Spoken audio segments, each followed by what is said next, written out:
오늘도 주님의 능력과 향기가 저와 여러분에게, 우리 든든한 교회 성도들에게 임하기를 축원합니다. 이 말씀을 듣는 모든 분들, 또 방송을 통해서 전 세계 TV를 통해서 혹은 스마트폰, 유튜브를 통해서 듣는 분들에게도 같은 은혜가, 같은 축복이 임하기를 축원합니다. 마태복음 5장 13절로 16절을 통해서 세상의 소금과 빛이 되라 하는 제목으로 말씀을 나누고자 합니다. 우리 성도들이 이 땅에서 추구해 가야 할 근본적인 사명이 있습니다. 모든 삶의 모습으로든지 어떤 모습이든지 궁극적으로 하나님께 영광을 돌리는 삶을 살아야 한다는 것입니다. 로마서 11장 36절에 만물이 주에게서 나오고 주로 말미암고 주에게로 돌아감이라 그에게 영광이 세세 있을지어다. 아멘 하고 말씀합니다. 고린도전서 10장 33절로 봐도 나와 같이 모든 일에 모든 사람을 기쁘게 하여 자신의 유익을 구하지 아니하고 많은 사람의 유익을 구하여 그들로 구원을 받게 하라고 말씀합니다. 이 같은 사명을 구체적으로 어떻게 수행해야 할 것인지를 가르쳐주고 있는 것이 오늘 바로 본문에 나오는 소금과 빛이 되라고 하는 교훈입니다. 성도는 하나님의 백성입니다. 하나님의 자녀입니다. 천국의 백성이지만 여전히 우리는 이 세상에서 존재하고 있습니다. 세상에 존재하되 세상에 물들지 않고 오히려 세상을 하나님 중심으로 변혁시켜 나아가는 사명을 감당하여야 하는 것입니다.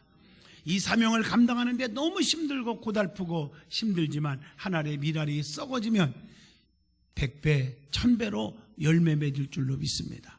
그것이 세상의 소금과 빛이 되는 것입니다. 아무리 많이 배우고 아무리 많이 가졌고 아무리 명예와 권세가 있어도 세상에서 소금과 빛이 되어야 하나님 영광 돌리는 거예요. 나는 국회에서 이번에 여야 조찬 기도회 대강단에서 말씀을 전하면서 국회의원들에게 얘기했습니다.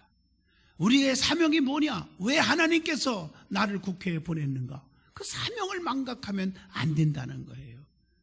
오늘 본문에 주님께서 우리에게 너희는 세상의 소금이고 빛이라 그랬단 말이에요. 이 말씀을 깊이 새겨서 하나님께 영광을 돌리는 성도들이 되시기를 바랍니다. 제일 먼저 세상의 소금이 되어야 한다는 거.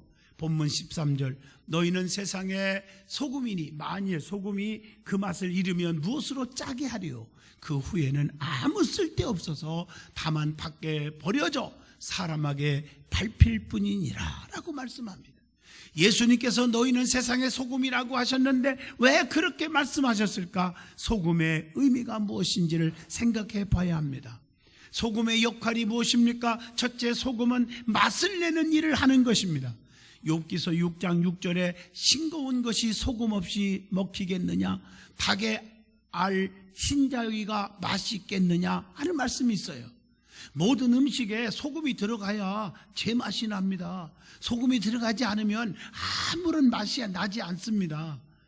전국에 이렇게 부흥회를 다니다 보면요, 아주 맛있는 집들이 많아요. 특히 나주에 가면 나주 공급이 있는데 진짜 한번 잡숴보세요. 엄청나게 맛있어요. 그런데 24시간 팍팍 끓여가지고 나오는 맛인데, 그런데 그렇게 맛있는 음식도 소금이 안 들어가면 못 먹어요. 소금이 딱 들어가면 기가 막히게 맛있어요. 우리 교인들하고 옛날에 이스라엘 갔을 때 그 갈릴리 바다에서 베드로 고기를 먹은 적이 있잖아요. 정말 맛있어요. 그런데 성도들은 많이 안 먹어요. 그걸. 왜 안 먹냐니까 맛이 없대요. 그래서 내 앞에 갖고 오라고 했어요. 갖고 왔길래 내가 다 먹었어요. 맛있게. 그러고 나서 살짝 알려줬습니다. 소금 안 쳤죠? 그랬더니 깜짝 놀라면서 맞다, 소금을 쳐야 되는데 목사님 왜 그거 안 알려주고 혼자 다 잡섰어요? 이미 끝났어요. 아무리 좋은 음식도 소금이 들어가야 맛이 납니다. 오늘 여러분, 예수님이 없는 삶은 무가치하고 무의미하다는 것을 알려줍니다. 요한복음 3장 4절 니고데모가 이르되 사람이 늙으면 어떻게 날 수 있습니까? 두 번째 모태에 들어갔다 날 수 있습니까? 이런 질문을 합니다. 우리가요, 이것은 그런 뜻보다 거듭나야 된다. 할렐루야. 주님이 내 안에 계셔야 된다. 고통과 좌절과 낙심 속에 살아가는 사람들에게 희망을 주는 거예요. 누가복음 24장 26절로 27절 그리스도가 이런 고난을 받고 자기의 영광에 들어가야 할 것이 아니냐 하시고 이에 모세와 모든 선지자들의 글로 시작하여 모든 성경에 쓴 바 자기에 관한 것을 자세히 설명하시니라. 여러분 우리가 성경에 보면요 생명의 가치, 아주 생명의 가치, 여기에 대한 존엄성을 일깨워주고 있는 것이 말씀이에요. 누가복음 9장 25절에 사람이 만일 온 천하를 다 얻고도 자기를 잃든지 빼앗기든지 하면 무엇이 유익하리요? 그렇게 말하고 있습니다. 여러분 음식도 맛있으면요 자꾸 먹고 싶듯이 교회 생활도요 맛있게 믿으면요 맛들려서 잘 믿어요. 여러분 교회 안에서 가만히 보세요. 뭐든지 맛들린 사람들이 잘해요. 봉사도 평생 안 하는 사람 안 해요. 시간이 남아 들어가도 안 해요. 예, 봉사의 맛을 몰라서 그래요. 봉사의 맛을 하는 사람은 아무리 바빠도 열심히 봉사. 저희 교회도 하루 종일 아침부터 저녁 때까지 봉사하는 분 많아요. 근데 얼굴 보면 얼굴빛이 광채가 나요. 피곤한 적이 없어요. 아주 기쁨으로 아주 찬송을 부르면서 콧노래까지 부르면서 햇바람까지 불어가면서 그렇게 충성하는 분들이 있습니다. 맞아요. 각 분야에서 식당 봉사로, 차량 안내로, 또 안내위원으로, 찬양대로, 어떤 사람은 교사로, 하여튼 간에 열심히 자기 포지션을 지키고 있으니까 우리 교회가 얼마나 이렇게 부흥하고 있습니까? 여러분들이 편안하게 예배 드리고 있지 않습니까? 봉사의 맛을 아는 사람이 봉사합니다. 기도의 맛을 아는 자가 기도합니다. 새벽기도 안 빠집니다. 전도의 맛을 아는 자가 전도하는 거예요. 주의 종 섬기는 맛을 아는 자가 잘 섬겨요. 절대 가시 노릇하지 않고 섬길 줄 알아요. 그 맛을 알거든요. 그렇게 했더니 하나님의 은총이 있더라 이거죠. 그러므로 예수 믿는 맛을 느끼고 사시기를 주 이름으로 축원합니다. 은혜 받지 않고 신앙생활하는 것이 고역입니다. 솔직히 말해서. 그래서 억지로 뭐 시키려고 하지 마세요. 아주 고역입니다. 은혜 받고 신앙생활 해보세요. 신바람 납니다. 기쁨의 생활을 하게 될 줄로 믿습니다. 은혜 안 받고 하면요 1분만 봉사해도요 아주 삭신이 쑤시고요 한 달 동안 입원해야 한다고 그러더라고요. 근데 어떤 분은 하루 종일 일해도요 아주 그냥 건강해지고요 그냥 막 근육이 생겨가지고요 막 물건을 들고 날르고 그래가지고 아주 장수한다고 그러더라고요. 그러므로 우리가 소금이 되면 어느 부서에서 어느 장소에서 기관에서 봉사해도 그 부서가 신바람 나게 돼요. 나 때문에. 소금은 또한 자신을 드러내지 않고 다만 녹아서 맛을 내는 것과 마찬가지로 예수님을 사랑하는 성도들의 삶도 겸손하게 자신을 숨기고 그리스도의 향기만을 드러내어야 하는 것입니다. 그 다음에 두 번째, 소금은 썩는 것을 방지하는 일을 합니다.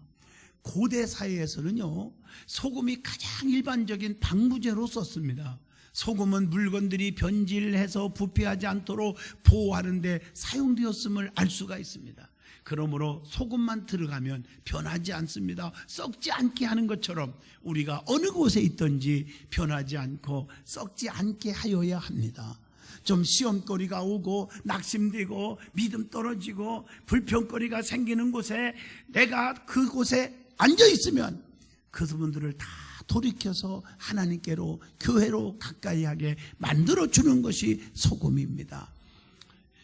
부패해져가고 제약화되어가는 사회에 방부제가 되어야 합니다. 마태복음 3장 7절입니다. 요한이 많은 바리새인들과 사두개인들이 세례 베푸는 데로 오는 것을 보고 이르되 독사의 자식들아 누가 너희를 가르쳐 임박한 진노를 피하라 하더냐 이렇게 말씀하고 있어요.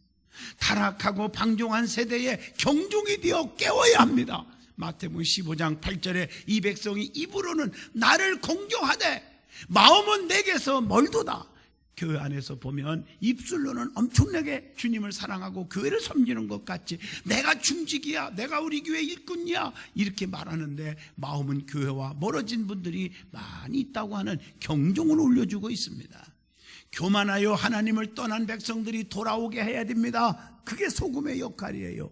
마태복음 17장 17절 예수님께서 대답하여 이르시되 믿음이 없고 패역한 세대여 내가 얼마나 너희와 함께 있으며 얼마나 너희에게 참으리요. 그들을 다 이리로 데려오라 하시니라. 소금이 없으면 변하고 썩는 것처럼 주님이 없으면 그렇게 된다는 것을 깨우쳐 줍니다. 그래서 주님이 계셔야 돼요. 그분은 요한복음 14장 6절 길이요 진리요 생명입니다. 예수님을 만미함지 않고는 아버지께로 올 자가 없느니라 라고 말씀하고 있습니다. 세 번째로 소금은 변하지 않게 합니다. 아주 떼약볕에 무더운 여름철에도요 생선을 놔두면 1분만 있어도 썩어버려요. 변해버려요. 그러나 거기에 소금을 잔뜩 쳐놓으면요 절대로 썩거나 변하지 않습니다. 우리는 세상의 소금이라는 것은 우리가 가는 곳마다 세상이 변하지 않도록 만들어야 된다는 거예요. 썩지 않게 만들어야 된다는 거예요. 신앙생활이 변하지 않도록 만들어줘야 돼요. 그런데 내가 누구를 만나면 만나는 사람이 신앙이 변해버려. 닭시험거리가 생겨. 그것은 사탄의 역사입니다. 시험거리가 있는 사람도 내가 만나면 그를 변화시켜서 바르게 온전하게 원위치로 돌아오게 해줘야 되는 거예요. 옷도요 물감이 빠지면 변해서 볼품이 없어. 아무리 비싸도 못 입어요. 음식도 변한 거 먹으면요 식중독 걸려요. 여러분 변한 거 먹으면 안 돼요. 아까워도요. 그런데 사람의 마음이 변하면 아주 추접한 사람이 되는 거예요. 믿음이 변하니까 사탄의 지배를 받아 마귀짓을 하는 거예요. 변하지 않기를 축원합니다. 소금은 또한 순결한 희생을 상징하기도 합니다. 구약에서 하나님께 바쳐지는 희생 제물은요 방부제의 역할과 더불어 제물을 정결케 하는 소금을 뿌렸어요. 레위기 2장 13절에 나옵니다. 예수님을 믿는 그리스도인들도 역시 하나님께 바쳐지는 제물 위에 뿌려져서 타서 없어지는 소금처럼 순결한 희생 제물이 되어져야 하는 거예요. 그리스도를 믿는 우리가 먼저 세상에 나가서 하나님 일할처럼 희생할 때에 예수님의 사랑이 우리를 통해서 나타날 줄로 믿습니다. 그러면 두 번째, 소금이 맛을 잃어버리면 어떻게 될까요? 본문 13절입니다. 아무 쓸데없어, 즉 가치가 없어요. 다만 밖에 버려져서 사람에게 밟힐 뿐이니라. 이 원어를 보면요, 이 모란데라고 하는 단어가 있는데 그 맛을 잃으면, 그런 말을 신약 성경에 4번 사용되어 있어요. 마태복음 5장 13절이나 누가복음 14장 34절이나 고린도전서 1장 20절이나 로마서 1장 22절, 이렇게 4군데에 이 단어가 나와요. 이 뜻을 보면 어리석게 되다, 무의미 건조하게 되다 하는 의미를 갖고 있어요. 소금이 어리석게 되고 무미 건조하게 되면 예수님에게서 뿐만 아니라 세상에서도요 아무 쓸모가 없는, 가치가 없는 것이 되어버려서 밖에 버려진다는 것입니다. 소금이 만일 재구실을 하지 못하면 멸망이 온다는 거예요. 성도가 소금의 사명을 감당하지 못하면 하나님께 버림받아서 마귀에게 종로로 타게 될 수밖에 없다는 것을 아셔야 합니다. 그래서 계시록 2장 4절, 너를 책망할 것이 있나니 너의 처음 사랑을 버렸느니라. 처음 사랑을 상실하지 않기를 바랍니다. 첫 믿음을 상실하지 마세요. 부부가 결혼할 때 보면, 제가 어제도 줄에 섰지만 줄에 서면서 비가 오나 눈이 오나 태풍, 역풍, 강풍, 순풍, 강풍, 별바람이 다 불어와도 끝까지 사랑하겠느냐? 그러니까 부부가 아멘 그럽니다. 그래놓고 3년 4년 지나면 변질이 돼요. 변질이. 이게 문제 아니겠습니까? 교회도 처음에 올 때는 말씀 충만, 은혜 충만, 구원의 감격, 우리 교회 이렇게 하다가 또 변질이 돼버려요. 변질이. 그래서 교회를 헌신짝처럼 버리고요, 주님을 버리고. 얼마나 안타까운지 몰라요.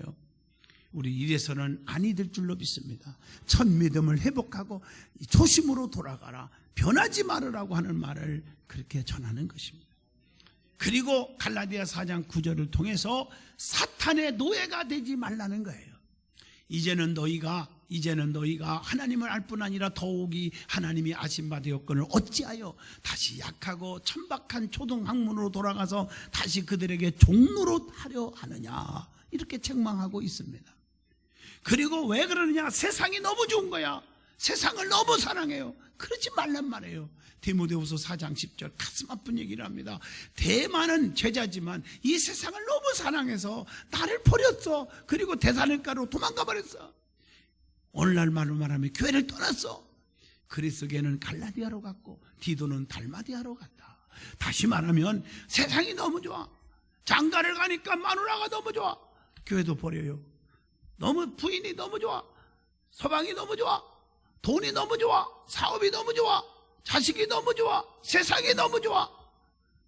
이래가지고 다 버리고 떠났다. 이런 뜻입니다. 오늘날 여러분 초심으로 돌아오세요. 영적인 통찰력이 떨어지지 않기를 주 이름으로 축원합니다. 요한복음 6장 63절 64절이에요. 자식들 보세요. 결혼하기 전에 아빠 엄마 고마워. 길러주셔서 고마워. 평생 배신하지 않을게. 나는 누구보다도 우리 엄마 아빠가 최고야. 그러더니 1년 살다 보니까 마누라 말 듣고 세상에 부모는 안중에도 없더라고요. 이게 세상입니다. 이게 성경에 나오는 얘기예요. 첫사랑, 첫믿음, 첫 인간 좋은 인격적 관계, 여러분 꼭 변하지 않기를 축원합니다. 그래서 열왕기상 11장 4절에 악과 연합하지 않기를 바라는 거예요. 불의한 세계와 연합하지 않기를 축원합니다. 그래서 예수님이 우리에게 세상의 소금 역할을 하라고 하신 것은 오직 생명을 귀하게 여기고 전도하고 열심히 하라, 이것만이 아니라 소금이 다양한 용도가 있듯이 하나님께서 우리에게 주신 다양한 은사와 재능을 가지고 세상 각 분야에서 주님의 은혜와 사랑을 전하라고 하는 것인 줄로 믿습니다. 자, 두 번째, 세상에 빛이 되라고 했습니다. 사람에게서 빛이 없다고 생각해 보세요. 상상도 할 수 없잖아요. 이 세상을 살아갈 수가 없을 것이에요. 그래서 빛이신 예수님께서 나를 통하여 세상에 빛을 비추어 주신 것, 오늘 본문 14절로 16절에 기록되어 있습니다. 예수님께서 너희는 세상의 빛이라 분명히 말씀합니다. 어떻게 빛나야 합니까? 모든 이들 앞에서 빛나야 됩니다. 빛은요 똑같아요. 모든 사람 앞에서 다 비춰지는 거예요.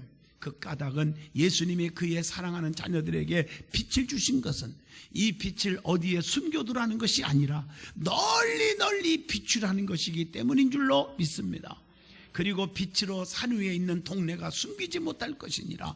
본문 14절에 세상의 빛이라 산 위에 있는 동네가 숨기지 못할 것이니라. 감출 수가 없는 거죠. 동네가 빛이 비춰지면. 그러면 빛에 대해서 그 의미를 살펴봅니다. 제일 먼저 빛의 역할이 무엇일까? 첫째, 빛은 비추는 역할을 하는 겁니다. 빛이 들어오면 비춰져서 어둠이 순식간에 다 사라지는 거예요. 요한복음 3장 19절입니다. 사람들이 자기 행위가 악함으로 빛보다 어둠을 더 사랑한 것이니라. 세상은 어둠을 너무 사랑해요. 그래서 어둠은 뭐냐? 근심, 걱정, 불안, 초조, 낙심, 좌절, 포기. 이게 바로 어둠이에요. 또 실패. 이 어둠이 다 사라지는 거예요. 우리가 빛이 되어서 모두 사라지게 해줘야 돼요. 여러분이 만나는 사람마다 근심 있는 사람에게 기쁨을 가져다 주고, 병든 자가 고침을 받게 하고, 믿음 약한 자가 믿음이 강해지고, 교회관에 뿌리를 못 내리는 자가, 흔들리는 자가 교회관에 뿌리를 내려주게 하는 것이, 그것이 빛이에요. 그 빛은 일부분만 비치는 게 아니라 전체를 비추는 것처럼 좁은 구석구석까지도 다 비춰지는 거예요. 좁은 문으로 들어가도 빛이 들어가는 거예요. 마태복음 7장 13절, 그래서 좁은 문으로 들어가라. 멸망으로 인도하는 문은 크고 그 길이 넓어 그리로 들어가는 자가 많지만 좁은 길로 가면 생명이 있는 줄로 믿습니다. 그렇기 때문에 빛은 다 비춰지기 때문에 숨길 수가 없는 거예요. 예수님도 세상의 빛으로 이 땅에 오셨다고 요한복음 9장 5절에 내가 세상에 있는 동안에는 세상의 빛이로다 라고 분명히 말씀합니다. 예수님을 통해서 어두운 것들이 다 사라지는 거예요. 주님께서 가시는 곳마다 그래서 병든 자가 고침받기도 하고, 문제가 해결되고 풍랑은 잔잔케 되기도 하고, 답답한 자가 시원함을 얻고 평강을 소유하게 될 줄로 믿습니다. 죽고 싶은 사람이 살고 싶은 사람으로 바꿔지게 되어 있고요, 우울증이 사라지고요. 그 다음에 두 번째, 빛은 밝게 해줍니다. 마태복음 5장 14절 너희는 세상의 빛이라 산 위에 있는 동네가 숨겨지지 못할 것이라. 밝아지니까요. 흑암의 지배를 받고 있는 백성에게 복음의 빛을 비춰야 한다고 요한복음 9장 7절에도 우리에게 교훈하고 있습니다. 어둠으로 고생하는 자들에게 빛으로 인도해야 돼요. 사도행전 26장 18절에 보니까 사탄의 권세에서 하나님께로 돌아오게 하고 제사함과 나를 믿어서 거룩하게 된 무리 가운데서 기업을 얻게 하리라 하더이다 라고 말씀합니다. 어둠이 있었을지라도 빛으로 아침같이 되게 해야 된다. 욥기서 11장 17절에 보니까 네 생명의 날이 대낮보다 밝으리니 어둠이 있다 할지라도 아침같이 될 것이요 라고 말씀합니다. 그 다음에 중요한 것은 빛은요 생명을 가져다 줍니다. 예수님은 이 땅에 생명의 빛으로 오셨어요. 요한복음 8장 12절 예수께서 또 말씀하여 이르시되 나는 세상의 빛이니 나를 따르는 자는 어둠에 다니지 아니하고 생명의 빛을 얻으리라. 그래서 우리 주님은 생명의 주님이셔요. 찬송가 가사 제가 좋아하는 것 중에 일부분만 불러볼까요? 생명의 주여 면류관 받으시옵소서. 우리 주님은 생명이십니다.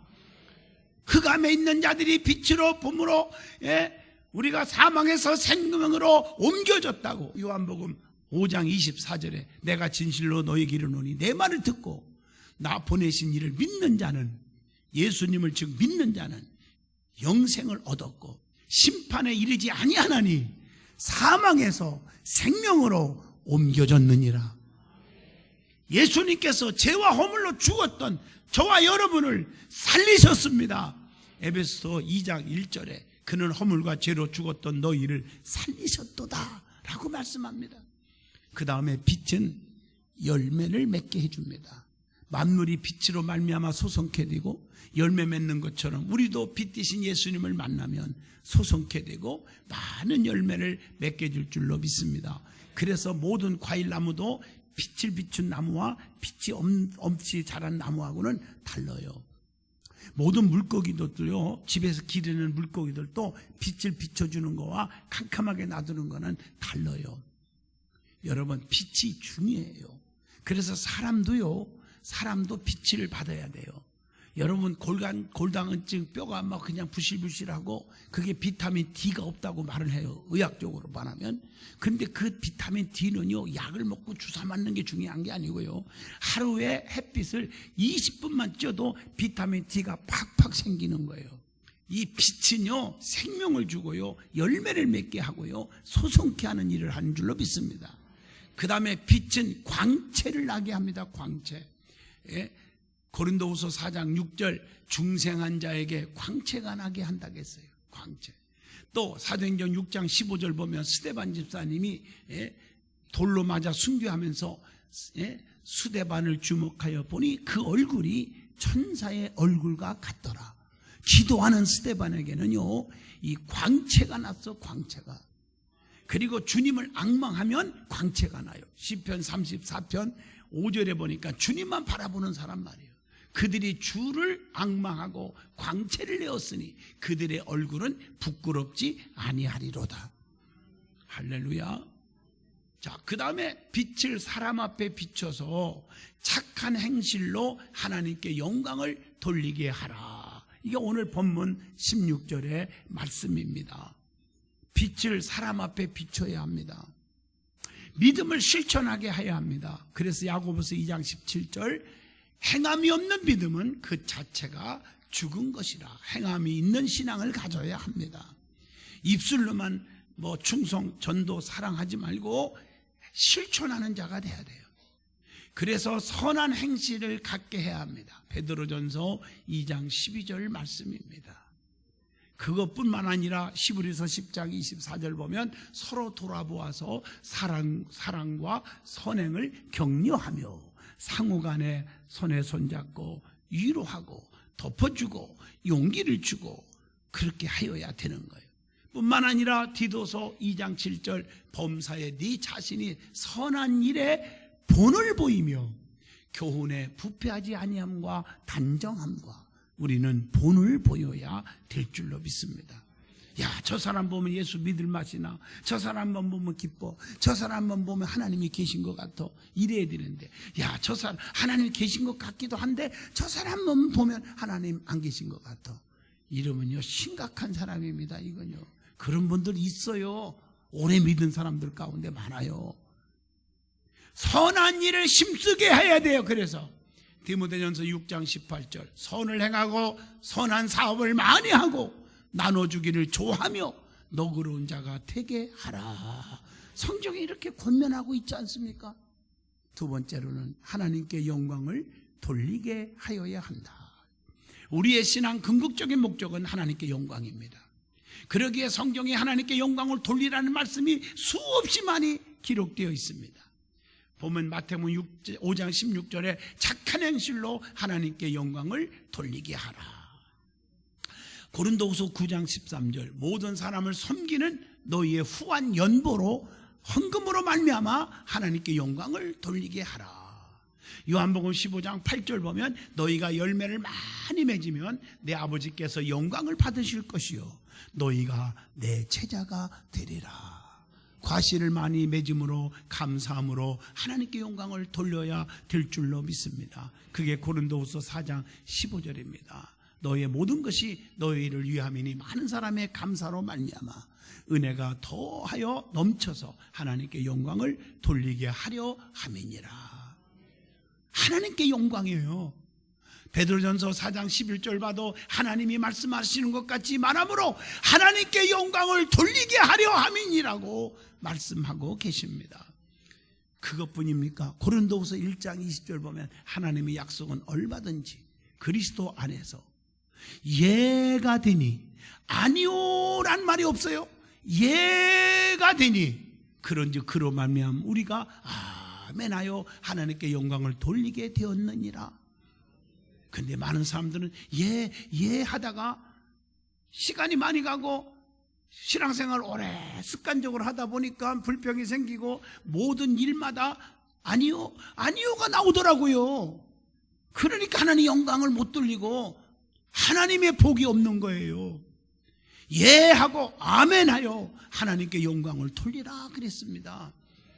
그리고 믿음이 견고함으로 하나님께 영광을 돌려라. 로마서 4장 20절, 믿음이 없어 하나님 앞에, 믿음이 없어 하나님의 약속 의심하지 않고 믿음으로 견고하여져서 하나님께 영광을 돌리게 하며 그랬어요. 뿐만 아니라 고린도전서 10장 31절, 너희가 먹든지 마시든지 무엇을 하든지 다 하나님의 영광을 위하여 하라. 먹든지 마시든지 하나님께 영광을 돌리라고 그랬습니다. 결론입니다. 우리 주님께서 우리에게 세상의 소금과 빛이 되라고 하시는 말씀은, 그 주신 말씀은 이 세상의 부패와 어둠으로 가득하다는 뜻을 시사하고 있는 말씀입니다. 성도는 자신이 사는 곳에서, 자기가 머무는 곳에 세상이 어둡다는 것을 분명히 깨닫고 세상과 혼합하지 않아야 하며 구별된 삶을 먼저 살아야 될 것이고, 그리고 어두운 세상에서 밝은 빛으로 인도하고 썩어져가는, 변질되어가는 세상을 썩지 않고 변하지 않도록 소금의 역할을 감당해야 돼서 하나님께 영광을 돌려야 될 줄로 믿습니다. 그리고 항상 주의 말씀대로 소금과 빛의 역할을 감당하는 성도가 되어야 될 줄로 믿습니다. 그것이 하나님이 기뻐하는 거예요. 하나님이 제일 좋아하는 성도의 삶인 줄로 믿습니다.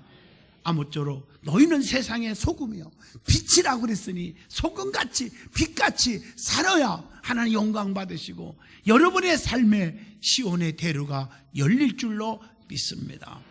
기도합니다.